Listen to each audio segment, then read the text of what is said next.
joining us tonight here in the Historic Oakwood Cemetery. We're so elated to be back in the Historic Oakwood Cemetery to celebrate its impressive sesquicentennial. That is, its 150th anniversary. Those of you who joined us here in the spring may remember that we celebrated the same anniversary then. Which brings to question, why are we celebrating it now? And that, the answer lies actually in the Historic Oakwood Cemetery itself, and the fact that it has two opposing dates of its points of origin. In February of 1869, Robert Andrews was laying to rest in the area that would become the Oakwood Cemetery. Shortly following him was Max Erlanger, who was the first to be laid to rest here in Oakwood after its formal incorporation. We are thrilled to be back to celebrate with them, and you may notice that, let me check my words here. We are returning to ourselves to this old tradition as we observe 15 years coordinating with the Historic Oakwood Cemetery to animate the rich histories to which Raleigh is home. So without further ado, please enjoy Oakwood 150 Years Young.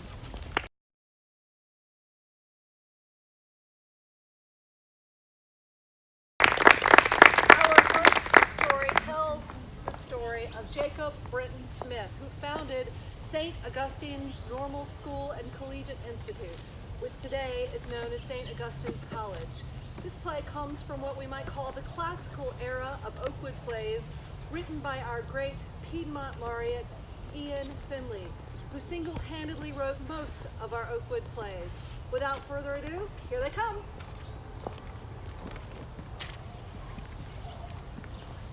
I tell you, I just cannot understand it. How someone who so loved life could bear now to be dead. You don't understand death, Mr. Gatling. Is that right? How? I'm dead, aren't I? But still thinking of what happened while you were alive. Focused on the little losses and the feeble guilt and the clatter of the Gatling gun instead of what might be next. Well, death is fearsome. Not as fearsome as our fellow men. Greed and treachery stab deeper than knives, and cruel words more toxic than poison. Oh yes, I do know something about poison. Dr. Jacob Brenton Smith, 1822 to 1872, educator and reformer, and founder of St. Augustine's Normal School, now St. Augustine's University. I had a hand in designing this cemetery as well, and I am all too familiar with the steady, poisonous drip of rumor and scandal and gossip. Did you hear? Oh, the scandal! Did you hear? Only thing we could talk about for days. Happened last Tuesday. Well, I should have been telling you this, but... Did you hear about? It started as soon as I moved to Raleigh. From Philadelphia. Pennsylvania. Yankees! Said the church sent him. Oh, not my church. It was 1867, scant years after the war, and the Episcopal Church of Philadelphia had started a campaign to bring equality to the races. And that began with education. Of Negroes, former slaves. Oh, teaching and reading and writing. Unbelievable. Northern. The idea was not readily accepted. Until the war, it was illegal in most counties in North Carolina for a slave to even own a book. Teaching slaves getting you thrown in prison. 95% of former slaves were illiterate. So the first step was to teach them to be teachers so they could go into their community and educate the next generation. In the first year of classes, they were held in my own home. Oh, just down the road from me. Coming and going all day long. No idea what they were doing in there. Reading and writing and arithmetic. Dangerous acts of sedition indeed. And it made the neighbors uncomfortable. Of course, on the surface. Oh, Dr. Smith! Dr. Smith! Oh, such noble work you're doing! Oh, bless your heart. But underneath, there were exceptions. In time, we were given land to build a permanent campus at 7 Springs, just east of Oakwood Cemetery. There goes the neighborhood. You can see it through there. The western edge of campus and our old hospital. The school's still active to this day, one of the longest continuously operating African-American universities in the South. I only wish I could have served her longer. 5 years into my tenure, I was poisoned. Poison? Did you hear? It's all over. The doctor was poisoned! It had been a terrible year. A few months earlier, my son Morris had died. Worked to death on the family farm. Picking cotton. That's doing the work that should have been done by... Well, never mind. His father wouldn't let him stop working. Everybody knew it. I begged Morris not to work so hard. His health had not been good that year, but he wouldn't listen. And the neighbors had their own ideas about it. Everybody knew it. So in September, I sat down in the kitchen. He took 2 doses of Sightlets powders. Ate a hearty breakfast. Went into the sitting room and began to have spasms. And soon expired. The whole town went up in arms. It was the most shocking affair that generally never happens in this country. The doctors examined his brains. It weighted at 20 ounces more than common man. They sent his stomach to a chemist in Washington City to be examined. Washington. Oh, I feel so sorry for his family. Not a man left in it. I never saw Riley in such a stew about anything. His brain weighed 60 ounces. That's 20 ounces more than common man. Oh, he was so smart. They all had their theories. I hear he was heavily in debt. His poor wife. Oh, not that I think she Can did. you blame her? If you've been in her shoes, Negroes coming and going from her house all day. Morris barely in the ground. The truth, of course, was much simpler. You know, I never did like Dr. Smith no how. there are at least 50 different theories. He died in convulsions. An innocent mistake, taking powders from one canister instead of another, or misjudging the dose. Either my wife or I could have done it as we prepared breakfast. A simple mistake. I'm sure of it, but that's not what the neighbors wanted to hear. Poison, scandal. Murder! Did you hear? And a few months later, my family left Raleigh. The neighbors pretended to wonder why, but of course they knew they had been poisoned too. I can sit here and listen to that. Man's inhumanity to man tarries the day again. No, that's not it at all. The school still stands. Students still come from all over to learn and grow. Their petty poison could do nothing to that in the end. The good lives on. The good lives on. A pretty thought.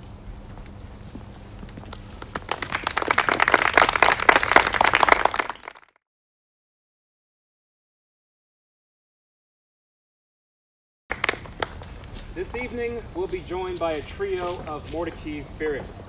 The first will be visited by Margaret Lane Mordecai, who, with her husband, Moses Mordecai, helped establish the Mordecai family as the local institution it is today. Well, hello! Hello there, guys. I was just getting some washing. You know, little Betsy's been out of town, and there's nothing like hard work to calm the mind and heal the body. I wish I'd known we were going to have company, though. I would have poured something more becoming. Then again, I should have known we'd have company. It's nearly Halloween, and this place always comes alive under the October moon. Oh, but pardon me. So charmed to meet you. My name is Margaret Lane Mordecai. Oh, pardon me. You'd think I was born in a barn. My husband's family certainly thought I did. The whole uppity lot of them. Oh, but one shouldn't speak ill of the dead. Even if one is dead oneself. Oh, yes, I am dead. Quite dead. Died in 1821, that is. Died, born 1787, just a little while after our War of Independence. In those days, this house was just a few rooms downstairs. It was built for my father, Henry, by his father, Joel Wayne. You know Joel Wayne. You don't know Joel Wayne? Time was, there wasn't a family in Wake County didn't know Joel Wayne. You think I'm putting on airs, but I'm not. That's just how it was. You see, Granddaddy Joel Wayne had the Capitol built on his land that used to be called Bloomsbury. They put the Capitol there, and Raleigh sprung up around it, faster than weeds and a better cash crop than cotton. Oh yes, Granddaddy Joel, he was a rich man, but you know, he had to work to make it happen. You see, the legislature, they were thinking about putting the Capitol building up on Hinton's land. You know, up by the Neuse River? Yeah, well, then we would have had a riverfront downtown. But anyway, old Joel wasn't going to let that happen. You see, he was a very determined man. So, the night before the big vote, he had all the committee members over here to the house. He plied them with gifts and his famous cherry bounce. Bounce, because that's what the room does after you have a couple.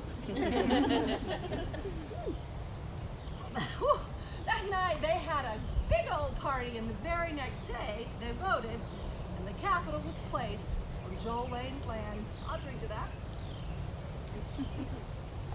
But you see, prosperity, like good old cherry brandy and spring and all precious things, isn't meant to last. My grandfather and my father died, and there were no men left in our immediate family. And in those days, being a woman meant your business prospects were not so good. So it became clear to me that I'd have to marry. And along came Moses. Lord, I will admit that Moses was a very special man. He was the very soul of ambition, the first Jewish lawyer in our state, and he set to wooing me with all the tenacity of a wild boar, and about the same subtlety. I knew it wasn't love, not love like they write about in poem books.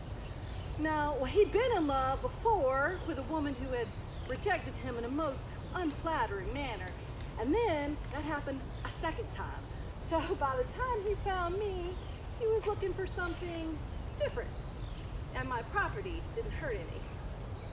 But his family hated me. They thought they were above me. They built a bubble around themselves, a bubble of books and manners. They called it enlightened domesticity. Enlightened hogwash, I say. Sunshine, fresh air, a little elbow grease was all the enlightenment I needed, but not for those lace-doily and uppity Mordecais. Only 2 of his 11 siblings even came to our wedding. Oh, but one shouldn't speak ill of it, blah, blah, blah, blah. Altogether, I guess you'd say that Moses and I were well matched. Yeah, let's put it that way. We were always up and doing. We were getting stuff done. We built onto this house from the 3 original rooms downstairs to the house you see today. It became known as the Mordecai house instead of the Lane house. But as often happened in those days, I died right after the birth of my 3rd child. I would have moved on to whatever comes next, but for what Moses did. You see, he had 3 children to raise, and he was left all by himself. So he turned to a person that they had known all their life. He married my sister, Anne. And this bothered me. I tell ya, it wasn't Anne's fault. She did her best. She always had the children call her Aunt Nancy, never mother. And she did really the best she could, but I could simply not rest with what Moses had done. And so I have remained here, in this house, these many long years. But don't you worry. Anne did one good thing that made up for all the rest of it. You know that she only had 1 child, poor dear. And, Moses died right before that girl was born. Anyway, what Anne did, she named that girl Margaret Lane Mordecai after me. And she was the first in a long line of Margaret Lane Mordecais. That was my legacy. This is my house. Thank y'all for joining us. I'm gonna get back to my wash now.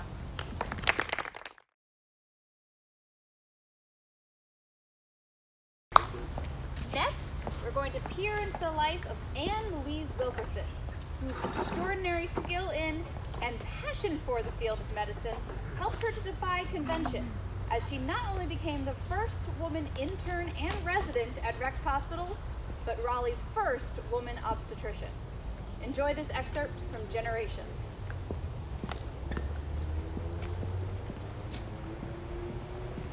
Sometimes one just can't escape the family legacy. And sometimes one has to fight tooth and claw just to be a part of it. Dr. Charles Wilkerson, 1878 to 1944. My family sleeps in some stately crypts across from a mausoleum just over this way. The mausoleum is one of the very few in Oakwood and belongs to my brother, Thaddeus, God rest his soul. Thaddeus, like myself, was a doctor. Medicine was my family's calling. You might say it was in our blood.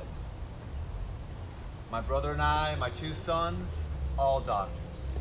But the sharpest one of us all, the one most suited, was my daughter, little Anne. But why? Daddy, why? Why do we draw blood? To get samples so we can examine it. With the microscope. Yes, precisely, the microscope. But why?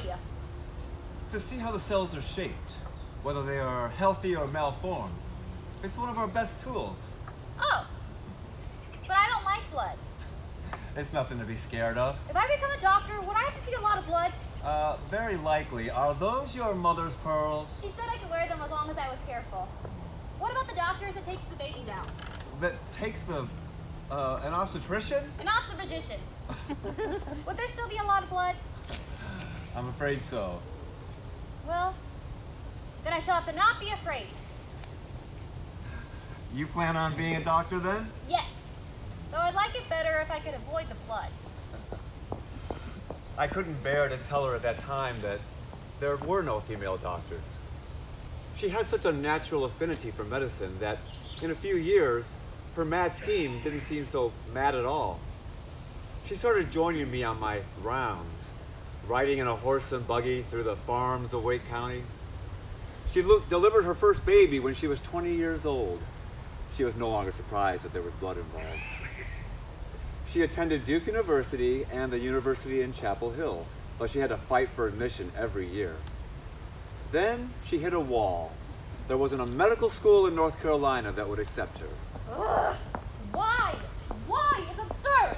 I don't pretend to understand the I've admission seen board's the kind of people they motivations. accept. Half of them couldn't tell the latissimus dorsi from the rectus abdominis. A rectus abdominis? It's the kite muscle right Oh, under I know where the rectus abdominis I am better than they are.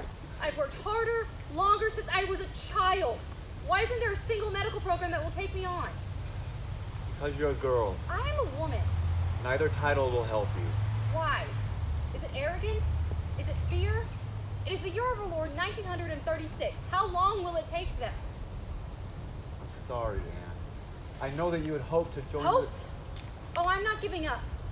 There may not be a medical school in North Carolina that will accept me, but there are many more states in this union. Just you wait and see. She was right, of course. She attended the Medical College of Virginia in Richmond and graduated with a degree in obstetrics.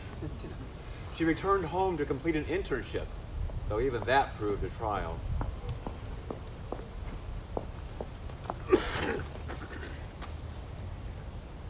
To the advisory board of Rex Hospital in response to your letter of last week.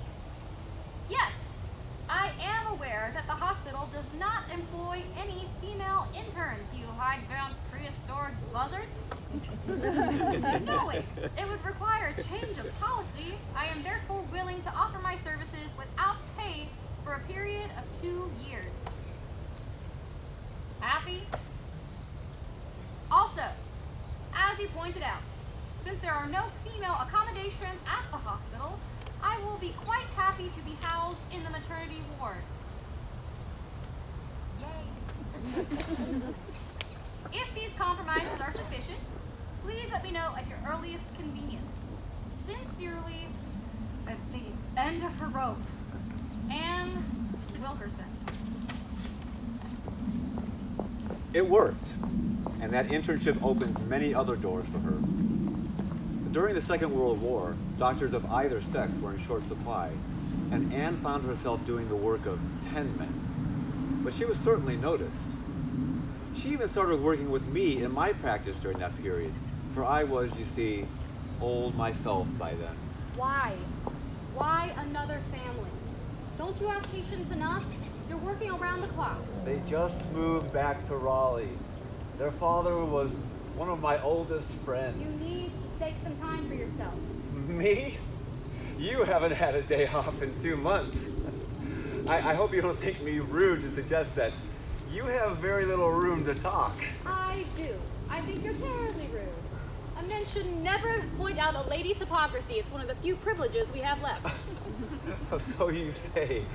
You don't believe half the things you say. Of course not. That's what makes me such a wonderful conversationalist. Are you sure it's not too much?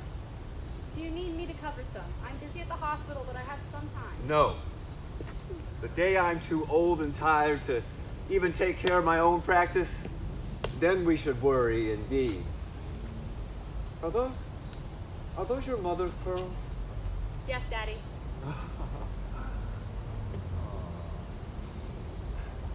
My little girl, always in her pearls. Well, whenever I'm not in the operating room. So fine. Such a girl. Such a pearl herself.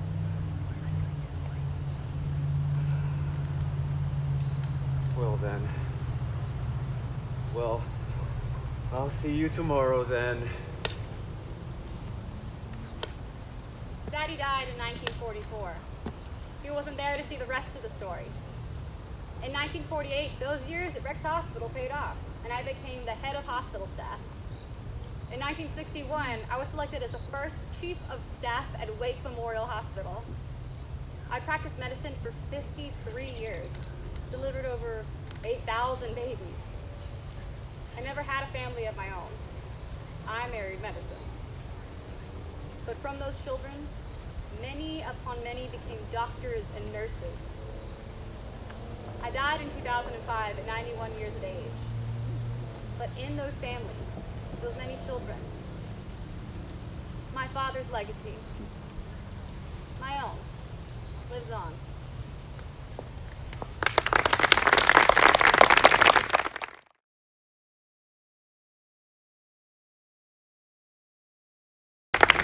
In our next play, we'll be joined by a man whose name and legacy has truly stood the test of time. Richard Stanhope Pullen, whose name you may recognize from Raleigh's beloved Pullen Park, often joined by his close companion, Washington Liggins. Oh, here they come over the hill. Please enjoy this excerpt from Lessons Learned.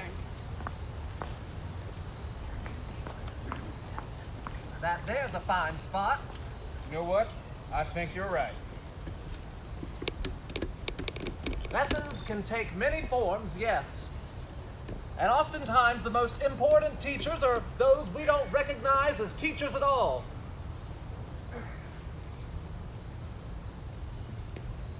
That'll be a good spot. Sure is. Oh, Washington Liggins died 1898. Though you won't find me here at Oakwood. Blacks couldn't be buried on these green pastures until many years later. Old Wash here was my valet and handyman. Spent more than 15 years trotting along with Mr. Pullen here, seeing to his property. Before I died, I arranged for Washington to purchase some land in the Method area of town. Generations later, his descendants would give their name to Ligon High School. One of 2 public high schools open to blacks at the time. Old Wash was also my official acorn planter. How many is that? How many is that today? Now, you know I don't bother keeping count of these things. Mr. Liggins left many legacies, though you weren't quite sure when he was going to do it. The Edenton Street Methodist Church, Mr. Pullen here has been going there for as long as I've known him. And every time they'll ask for a donation for the building fund, they be turned away. I dislike being pressured. Of course, when they ran out of money for the construction, he simply inquired to the balance and wrote a check. With the simple stipulation that they not try to name it after me. But the legacy he was proud of most were these fool trees. After a rainstorm, Mr. Pullen would walk around Raleigh with his golden-headed walking stick, and every spot he'd point to, I would plant an oak tree.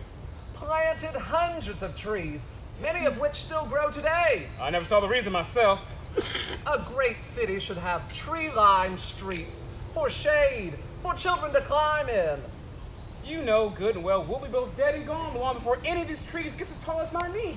And who says the work of a man should die with them?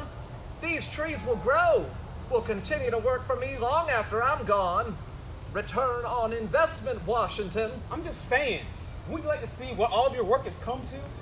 I can see it, though. I squint my eyes and see it clear as day. A shining city. Look there. What do you see? Mud. I see a church. I see houses. You want your spectacles, sir? See with your mind, Washington, not with your eyes. Look there. The fine brick houses of Pullentown up this street. They're only there because once there was an idea in my mind that was just as solid. The dream of a house. The dream of a neighborhood. The dream of a city. A city. Look, see? What do you see? Oh, stores. Busy stores. With plate glass windows. Good. What else? Oh, parks. With oak trees for sure, but children and dogs. And? Sidewalks. Paved. Gutters and sidewalk kept clean. Banks. Schools. Schools where my family can learn to read just as well as your family. Right next to your family. Schools and libraries for all children. A city for all of its citizens. Now there's a dream. And that, in the end, is the lesson we all need to learn. We build, each adding to the work of those who came before, slowly growing, one stone on top of another, one story at a time. The city rises up around us.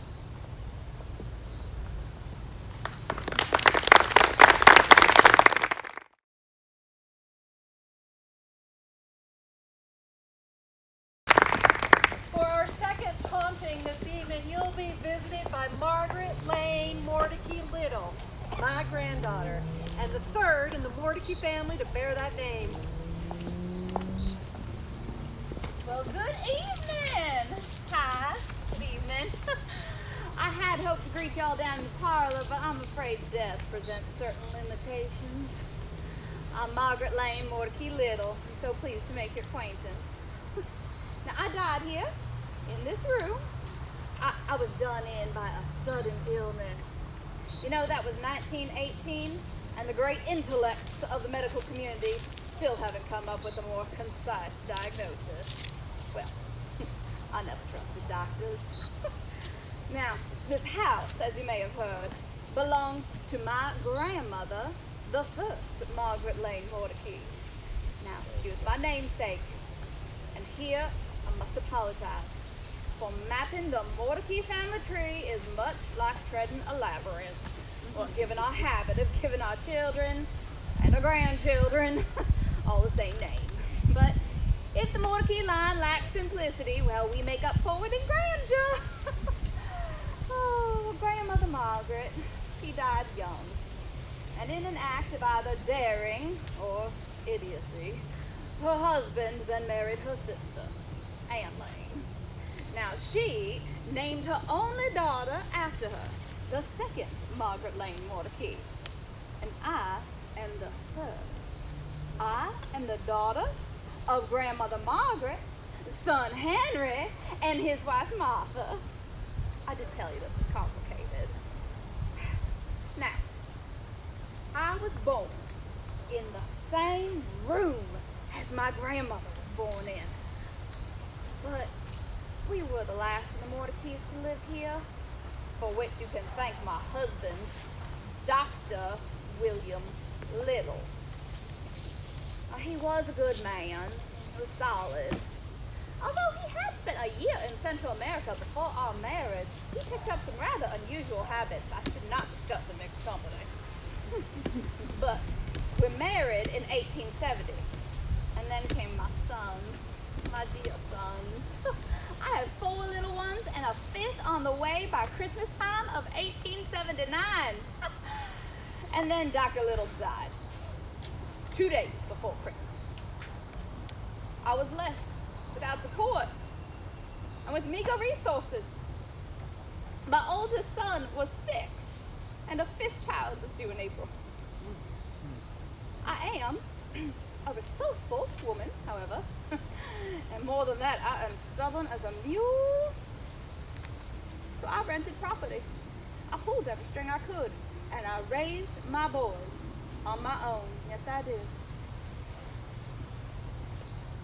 But it seemed that with my husband's death, a curse had been laid on the family. For one by one, I watched as my children fell as meteors, bright and quick. Henry was my oldest. Henry liked people. He liked to entertain. He liked whiskey most of all. You know, his Uncle William gave him a job out of charity. He drank himself right out of it. His younger brothers were forced to support him his whole life. You know, William said to me once that he believed I'd be better off if he were dead. William didn't know what it is to be a mother. Well, then came George. Industrious, kind. Oh, he was the very opposite of Henry. He was dogged by depression, black, merciless. And he had one daughter named Margaret Lane Morticky Little, after me. She was the 4th Margaret. She was the last. When she was just 17, her father, my dear George,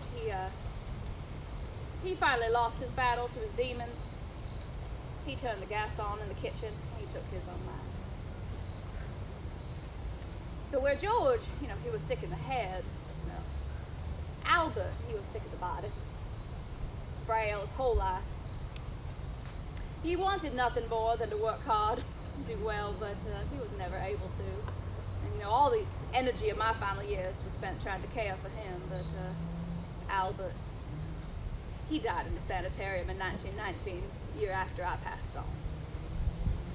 And so through all of this, you know, the bulk of the responsibility, caring for Albert and supporting George and tending to Henry, it fell to William. Will. He was strong and responsible. He kept this place going, but there's a price. Such dedication. You know, William, he was ambitious. You know, he had dreams. Oh, more than any of his brothers.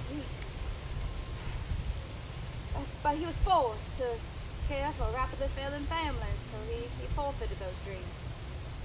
Took a job as a bank cashier. You know, he married when he was 52, but he had no children. One would think this would be enough heartbreak. See 4 of your sons crumble and fall like that, when all I'd ever wanted was their success. I mean, to me, there can be nothing in life to be so desired as a house and family, loved ones to cling to each other. But all of this I could have borne, crossed on to the other side without complaint, but for Brook. He was my youngest. He never met his father, but he was my heir. He inherited this great house, built 5 generations ago, foundations of old weight granite, and he squandered it. He never married, though he was engaged more times than can be easily enumerated. He lived in this house, letting it systematically fall to pieces. I mean, the lawn was cluttered with old cars and clotheslines and dogs. The roof sagged, floors buckled. He left this place in 1964 a shadow of its former splendor. He was the last of the Mortichys to live inside these walls. And that is why I have remained here, surrounded by my family, the memories of my children, and the generations before me. For families endure even longer than houses.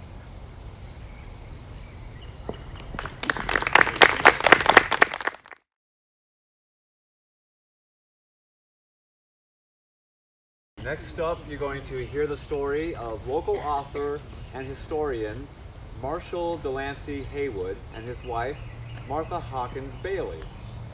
Please enjoy this excerpt from Oakwood Unplugged.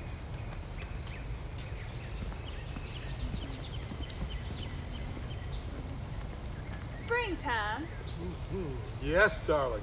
Azaleas and magnolias blooming and bursting. Yes, darling.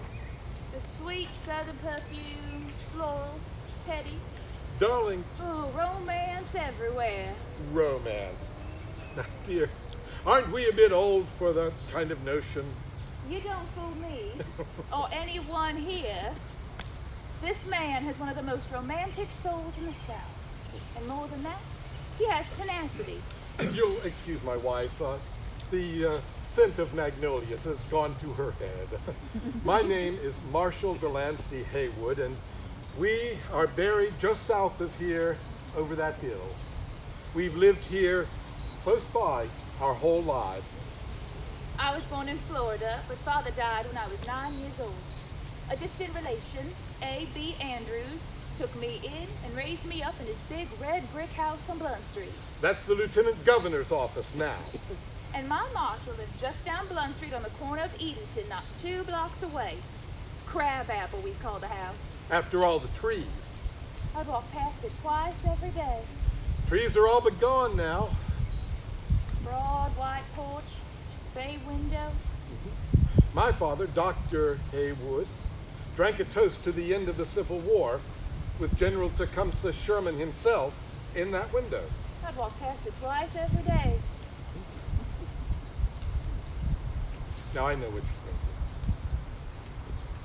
It's a childhood romance, and we grew up together, and azaleas and magnolias, and you'd be quite wrong. I didn't even notice her for many years. After all, I was nearly 20 years her senior. And your nose was always in a book. Well, of course it was in a book. I'm a librarian. A very good one. Well, it's easy to excel at something you love. I was the longtime historian of the North Carolina Supreme Court. And the State College Library. And the historian of the U.S. War and Navy Departments. I had no time for romance. And then, when she turned 20 years of age, this wisp, who had been on only the outermost edge of my awareness, moved suddenly to the center. I discovered, quite to my surprise, I had fallen in love. I had not, however. I remember the first mention of it. It was a spring day, Like this. and we were walking through the Capitol arm in arm. Oh, like this. When Marshall got on one knee, quite awkwardly actually, and said, I haven't got much to offer you. I'm a librarian, not a captain of industry. My house is quiet and plain, but it could be your house, your home. I would fill it with comfort, perhaps joy, but certainly love, if you would be my wife. "Oh, Mr. Haywood, Marshall! I couldn't possibly, Marshall. I'm sorry. Because I am older. Much. Well, I may be old, but I'm surprised. You're nearly 40. And that to a girl of 20 is an ancient age indeed. But as a historian, I knew how swiftly those years pass. I didn't mean to upset you. Not at all, no. For you see, I have tenacity, and also I have an idea of how rare love is in this world, so I will wait. Marshall. And I know it may not be soon. I know it may not be ever. I'm aware of that as well. But if ever your heart should change, I will still be here. And so it began. The courtship. The long courtship. Never pressing a point, never anything but a gentleman. First 1 year, then another, and then a third. Now, of course, I knew how little chance I had. Maddie was always so full of life and energy, and I was a scholar, and I had no inclination to parties and fairs and the other trappings of youth, but not because I was older, but I never sowed any wild oats at any time. And another year, and another.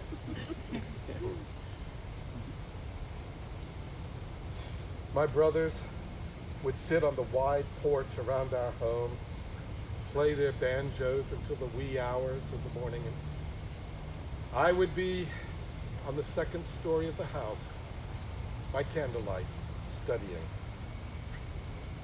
I never drank and I never gambled. And another year. But I loved Miss Mattie Bailey with all the love a librarian's heart can hold. And with remarkable tenacity. It was what I most admired about him. He worked always with a long view, always with a steady eye on the future, and with such gentleness. And so, the courtship continued for 15 years. 15 years! A drop in the ocean of time. Just a moment that to spend to earn the heart of your true love. We married in 1926. Our son was born a few years later. I was 59 years old. Mattie was 40. I may be old, but I may surprise you. Yes, we lived in Crabapple at the intersection of Edenton and Blunt. They were the happiest years of my life. Our life. But even in the long view, such happiness cannot last. I died 7 years after our marriage. His final words were in Latin. Ave, atque, vale. Hail and farewell. We kept the house and the family, little Marshall Jr. and I, but it was not easy. In the Depression, we lost so much. We all lost so much. But the house had been ours. It had always belonged to the Haywoods, and so we kept it, whatever the cost. Tenacity. I rented out the rooms upstairs, and I turned part of the main floor into an antique shop. The crab apple shop, the sign read. I'd spend my days surrounded by the old pieces, the cut glass, the pierced tin, lace, dust. Each of them whispered, I may be old, but I may surprise you. Mattie died in 1969 and came to join me here at Oakwood. The house became the home of Marshall Jr. and his wife Margie, a woman who shared our family's defining traits. Tenacity. In the years after I died, the state government turned the blocks around our house into a government center. Great squat buildings and endless parking lots. They were very keen to relocate the house elsewhere. Margie refused, vocally. It would have been so easy to give up. It's always easy to give up.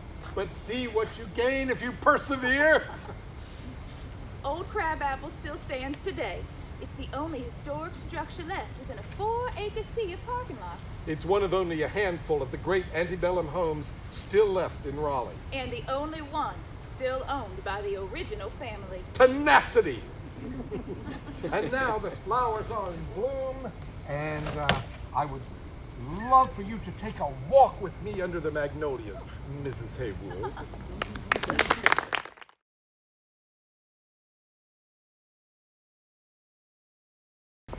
In our next play, we'll visit Jesse Broyles. Who was Jesse Broyles, you may ask? Why, you might know him better as Raleigh's own Peanut Man, a mainstay figure in Capitol Square in the 60s and 70s. Our state magazine put it best when they said, nobody ever touched quite so many lives selling roasted legumes. Please enjoy Brook North's Peanut Man. Oh, it's been a long day. Long day, but good day. Hey, Terry, how you doing? Terry and Sally, can I sit down, please? All right, thank you, guys. Thank you, guys. Oh, I got some peanuts for y'all. I got some peanuts for you. There you Mr. go. Broyles? You want some more? I'll give you some more. Are you Mr. Broyles? No need to fight. No need to fight. We got plenty of peanuts and plenty of pretty girls. Oh, why don't you go talk to Glenda? She's a pretty one. Are you Mr. Broyles? Oh. Would you like some peanuts, ma'am? Are you Jesse Littleton Broyles? It's 25 cents a bag. Well, yes, okay, I'll take a bag. But 40 cents will get you two. What? It's a bargain. Yes, okay, fine, I'll take two. Here you go, ma'am. Keep the change.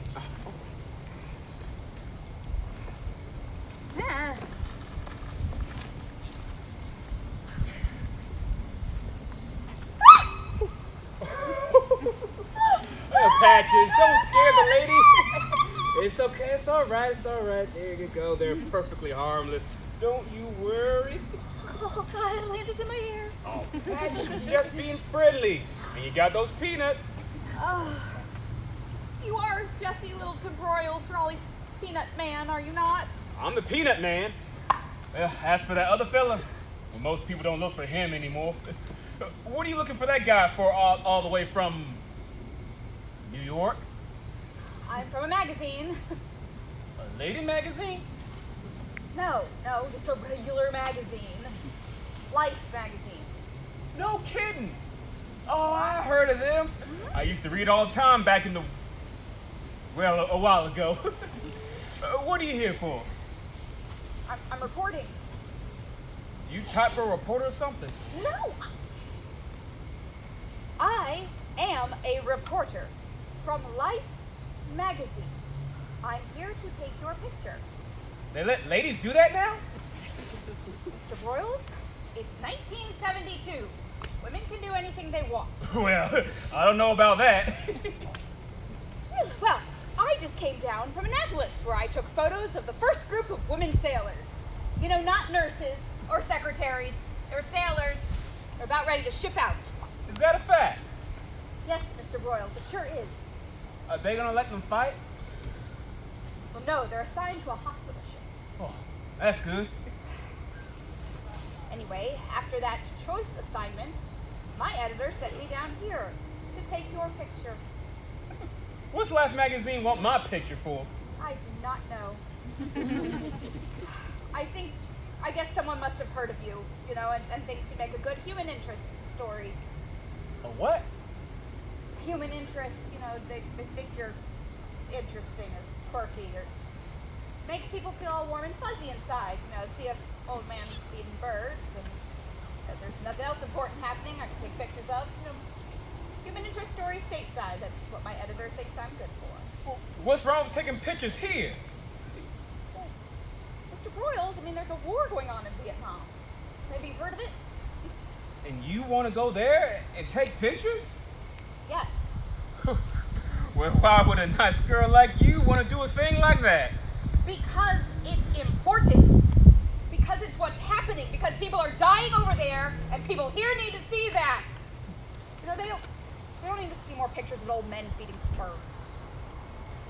It's a shame. What? Women. I mean, being in the military. Wanting to go off and take pictures of war. There was one group of people who were sensible enough to stay away from that mess. Now, they want to make the same mess men make. Why? It's a shame. Not a shame, Mr. Broyles. Progress. You really know what you're asking for, ma'am? Mr. Broyles, I'm a photographer. It's my job. And besides, I've worked hard. I worked damn hard. I've worked harder than any of the men in the photo pool to do the same work for less pay. And you know what? I'm proud of it. They still won't let me go overseas. They still won't let me take pictures in combat. So right now, my job is to take your photo. And I'd really like it if you'd let me do my job. I see. It's just that this Mr. Broyles you keep speaking to, he ain't quite here. Look, you are Mr. Broyles. You're Raleigh's peanut man. I'm the peanut man, that's right.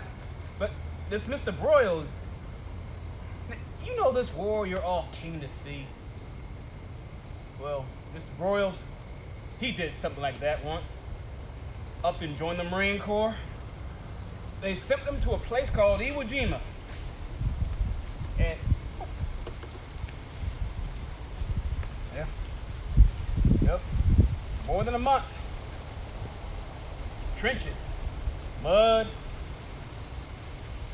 Bodies.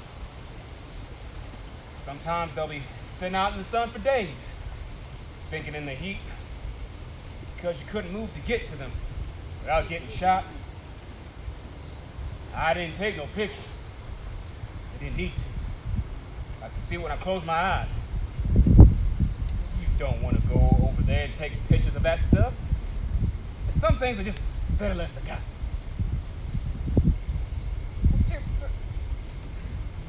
Mr.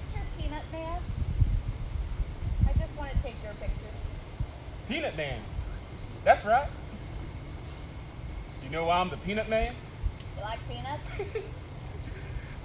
I like pigeons. I can see that. They don't like pigeons. Who? The government. The mayor, for one. See, I used to sell my peanuts underneath that magnolia tree, and they told me I couldn't do that no more. Made me come out here in the sun. I think they thought that would get me gone. But no, sir. I gotta sell my peanuts. Why? For my friends. 'Cause who would feed them if I wasn't here? You know why I like them so much? All the things I saw in Iwo Jima. All the terrible things I saw a man do to a man.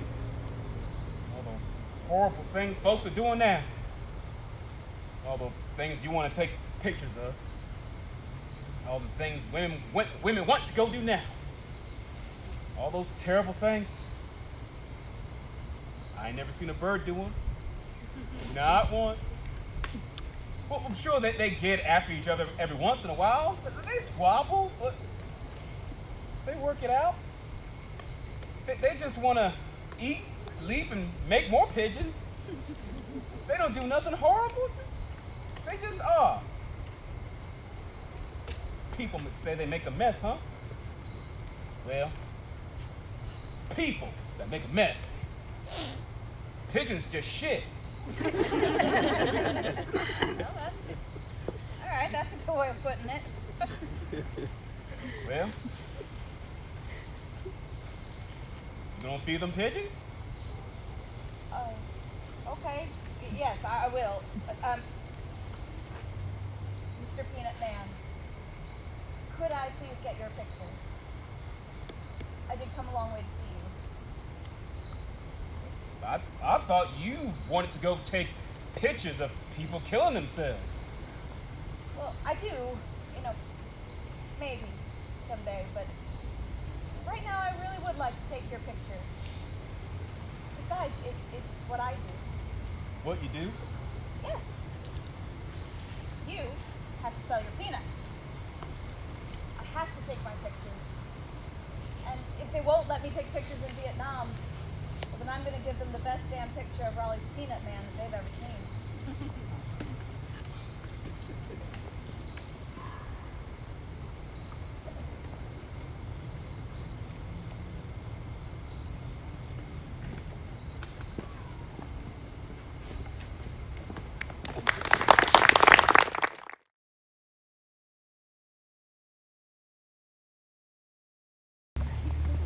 Next, we'll catch a glimpse of a rare romance that blossomed in the waning days of the Civil War. It's a story of one of North Carolina's most star-crossed lovers, Miss Ella Swain, and her then scandalous beau, Union General Smith D. Atkins. Now enjoy Miss Ella H.O.P.E. Swain.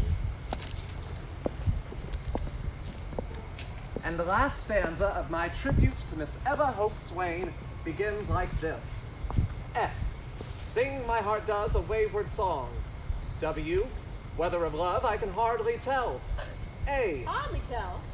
Well, I don't like that last line at all. Ella dear, what's wrong with it? You can hardly tell if you love me or not. If it does not utterly delight you, then I must change it immediately. Which is probably love, truth to tell. That's a bit better, I guess. But If I were a man in love and writing an acrostic. thank you, an acrostic for my sweetheart, I wouldn't say, well, I'm not completely sure, but it might be love. Sing to my heart does a wayward song. Whether, when, why, which. Which is of love. which is of love. You know full well. You know full well. I know full well. Which is of love, I know full well. Yes, I approve this version. You may continue. A low, sweet music murmurs along. I, in mind, strange accents like the swell. And the last letter, Miss H.O.P.E. N, near the bachelor's bower of a marriage bell. Why, General, if that didn't sound just like a proposal. Ella, I know we haven't known each other for very long. It's been at least 2 weeks, General. Do you think your folks would mind? Well, Father likes you, but Mother hates Yankees to the core. Oh, But I don't care about all that. I make my own decisions. you're rebelling against the rebels? Mother and all the other ladies in town is trapped by the past. What was can never be again. I must forge my own path in any way I can. Besides, I don't care what they say about Yankees. You're wonderful. You know that I am waiting on orders to leave at any time now. I'm not sure how long I'll be away. I hope not very long. Most of the men have been discharged already, but they're hanging on to the cavalry. Would you mind if I called on you when I return? I will wait for you. You will? Oh, I wanted to ask you, but I was so afraid you would say no. I am so happy. Me too, General. So, are we engaged now? Oh, no, of course not. You have to ask the question properly first, silly. Is this real? Not that question. Do you really love me? I love you, General. Will you still call me General even after we're married?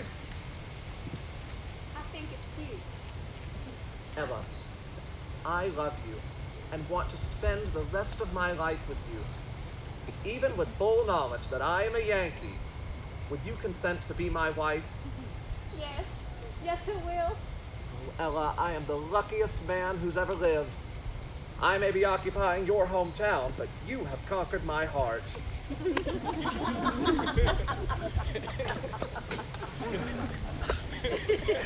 Oh, good evening, General.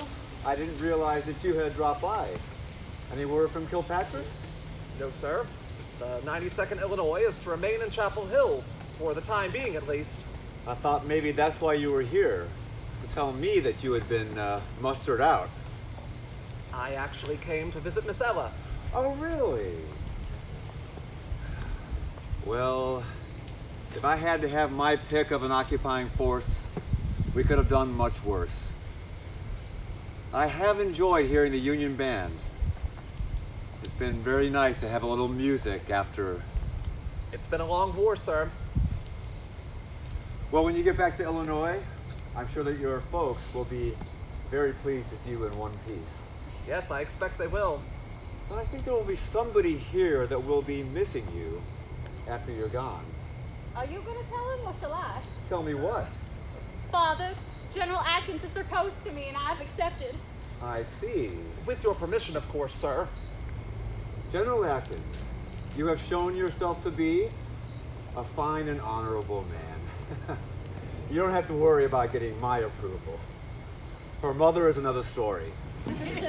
Of course, I think I understand. Not to mention Mrs. Spencer. I'm not familiar with her. Does she live in Chapel Hill? Unfortunately, yes. She is a tragic example of womanly virtue at its worst. She will have all the women riled up in no time, like she did after I received that gift from General Sherman right after we surrendered in Raleigh. Oh my goodness, you're not talking about those horses again, are you? They're the finest horses left in the whole state. It's high treason accepting gifts from a Yankee. But the war is over now. Oh, that's what makes it so bad. I suppose if the Confederacy had won, no one would have cared one way or the other about those horses. But it must also be supposed that Sherman probably would not have given them to me. I instead would be donating them to impoverished Northerners. It's only because he felt pity for us, having nothing left. Well, darling, if any Yankee tries to give you anything else, you simply must refuse. I cannot bear to have the whole town lined up against me again. Yankees giving something away to us? I think we're safe there for the time being. What is it, darling? I just received some good news. Some very good news. Huh. The Union changed its mind and surrendered to us. In a manner of speaking, I suppose you could say that.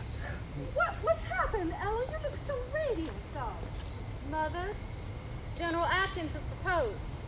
Proposed what? He's asked me to marry him. You're just a child. Mother, It simply cannot happen. You've only known each other such a short time. I don't see why that should matter. Because it does. I'm in shock. I need to sit down. What a foolish idea. It is completely and 100% sensible if you would just take a moment to think it through. How could you even consider marrying a... How can you turn your back on our boys after all the death and suffering they've been through on our behalf? What would you have me do? It's a whole war fought for nothing. Couldn't you find one of our young men to marry? Mother, you know as well as I do there are hardly any left. A whole town came through just the other week. Retreated, you mean, in a more bedraggled and starving-looking group of men I've never laid eyes on. Mrs. S.W.A.I.N, I understand your concern about me marrying Ella. You see, he's a nice man. He doesn't want to put your mother through any additional suffering. You are trying to ruin my life. I am trying to prevent you from making a terrible mistake. No offense, General Atkins. None taken. I am trying to stop you from ruining all of our lives. Your father and I will never be able to show our faces in this town again. I don't know what you expect me to do. This is my life, Mother. You cannot expect me to accept a Union general into this family after what we've been through for the last 4 years. Well, you might have to. I love him, and I'm going to marry him no matter what anybody says about it. You are being completely unreasonable. Father, talk to your daughter. What can I say? Are you all against me? We barely survived. You have to... We have to move on. Because the war is over now. There's no point in dwelling on it. You are asking too much, too soon. I will never dine at the same table as a Yankee as long as I live. Well, let's be careful. I know you're upset, but it's easy to say something we don't mean. Mrs. S.W.A.I.N, the North's economy is comparatively good. Mother, I just don't see a future here. There won't be if all of our precious young people desert us. Mrs. S.W.A.I.N, I want to give your daughter a house and my love. Our children, should we be blessed with them, will never know hunger. You can't promise that. It's time we put our swords away. Amen. We're one nation. We have to learn to live together again.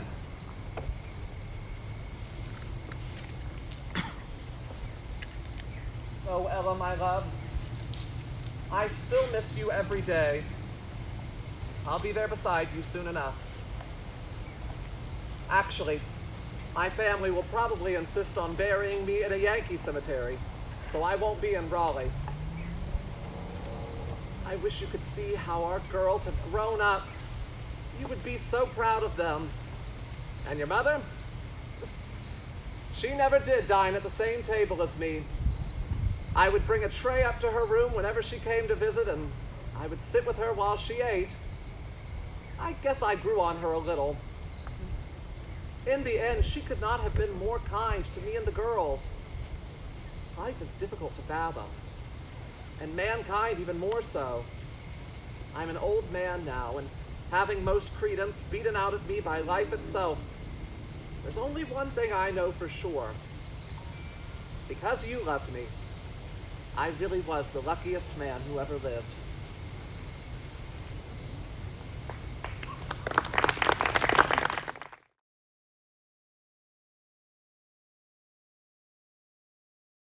Lastly, for a final performance of the evening, we'll be visited by our third and final Mordecai spirit, Mary Willis Turk, who you may know from local legends of her and her music, which haunts the old Mordecai house to this day.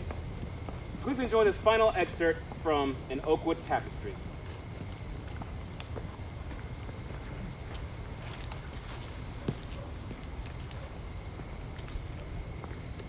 So, you've come for a ghost story. Halloween, pumpkins and lanterns and that chill in the air that touches your spine. Touches you. It makes you think that tonight, maybe things are different. Tonight, maybe you're not quite as safe. Tonight, those shadows in the corner or those footsteps on the stairs that you ignore all the other nights of the year. Well, perhaps tonight you shouldn't ignore them. You've come for a ghost story. Well, you've come to the right place. Raleigh is an old town. Plantations and fields that go back 250 years. Plenty of time to grow a good crop of ghosts. Take a handful of the rich Wake County soil and listen to the voices and the groans of the past calling out to you. Especially tonight. And the Mordecai house is particularly well populated. They say that Margaret Lane paces in her bedroom just down the hall, and her granddaughter Peggy Little is straight down next to her. And me, of course. Oh, yes. Mary Willis Turk, born in 1858 and died in 1937.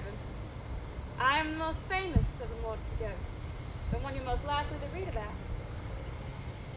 The kind of notoriety I could do without. Ties in business, after all. Every move you make, watchful. There isn't a moment that goes by in this house where there isn't a new wave of mediums, researchers, and phantasmagorialists knocking, tapping, and stamping their way through the halls, looking for manifestations of the life beyond. Sometimes I like to give them a little something to keep them on their toes. I'll rearrange the ornaments for Christmas time, or I'll let them catch a glimpse of me on the stairs or in the window at night. One young man managed to capture a picture of me in the glass. You can see it on display down the hall. Not the best likeness, you'll agree, but death will do that to you. I confess, I've never been particularly photogenic. That unfortunate picture of me in the oak frame, for example. One time a few years ago, you young visitors came and saw it and made some disparaging remarks about my appearance. I knocked the picture frame over, and I watched them nearly jump out of their skins with fright. It isn't wise to insult the dead, especially in their own home. You never know who's listening. So, why do I say? It's a fair question. With all the poking and prodding, I never get a moment's peace, let alone eternal rest. Why don't I just move on? Well, once upon a time, this was a joyous house. Its fortunes waxed and waned, and there was a time a few decades ago we didn't think we would survive at all. But once, this house was the house. Built in 1875 by the great H.O.P.E for his son, this house has been the home to generations of the Mordecai family. It has seen our birth and our death and our marriage. I was married here, right downstairs. This was our honeymoon suite. I stood here, all in white, like a moonbeam or a ghost. And William stood there, William Turk, my fiance. Strong, stubborn William. Oh, I loved him. I remember that day his shoes didn't fit quite right, so he kept shifting his feet. And the sunlight came through that window like a bar of gold. And the pastor said, "Until death do you part." And I said, "I do." And I did. He died in 1904, after 23 years of marriage. There's a photograph taken that day of William and I. So happy. The photograph has since been lost to time, and had never been particularly photogenic in any case. But the memory remains so vividly. Faces cast in fine alto relievo against the background of happy youth. I'm unable to let it go. Those years of love, the sunlight on the carpet, and the happiest day of my life. So, I stay here, wander in the room, hoping to catch a glimpse of the past, like a ghost on the stair. And so, enjoy your Halloween night, dear children. But remember, there may be more to a ghost wind, or things that go bump in the night.